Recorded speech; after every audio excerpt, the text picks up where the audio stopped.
Täna näitame ühte nippi, kuidas saab Google Adsis teha terve hunniku reklaame korraga.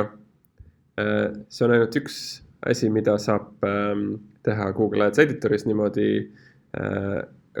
et saad oma aega säästa. Ja vaatamegi, kuidas see siis käib. Oletame, et teil on kampaania, reklaamirühm ja siis seal on, tahate teha 10 erinevat reklaami.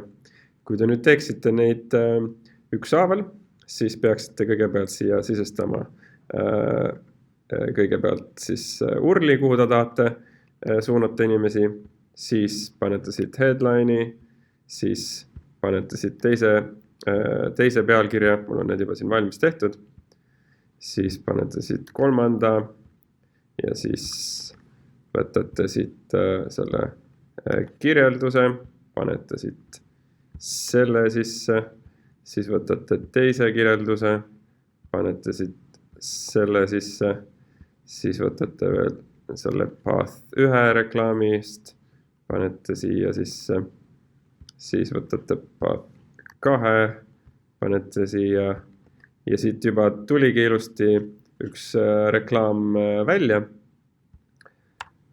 Aga seda kõike saab ka natukene lihtsamalt teha, et kui te nüüd tahaksite 10 sellist reklaami teha, siis te peaksite 10 korda seda sama asja tegema.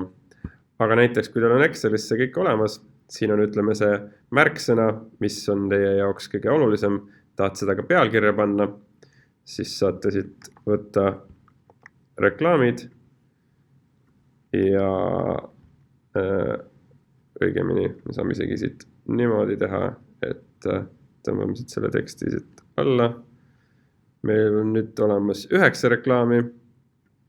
Me kopeerime siit kogu selle jutu.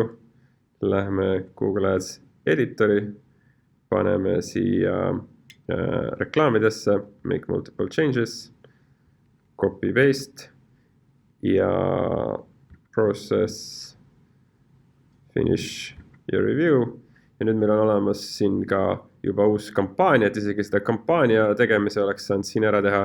Siin on olemas kõik need reklaamid ilusti olemas selles, mis te tegite. Ja õigemini, need on siis need. Ja ongi kõik, nüüd panete selle kampaaniasse ülesse, keep, post ja ongi loodud üks kampaania 10 reklaamiga. Mitte, et need 10 reklaami alati peaks tegema, tänapäeval responsive ad'id juba teevad selle töö osaliselt teie eest ära, aga seal samas editoris saate teha ka igast muid asju niimoodi, et saate korraga hulgi asju ära tehtud ilma, et neid peaks ükshaaval tegema.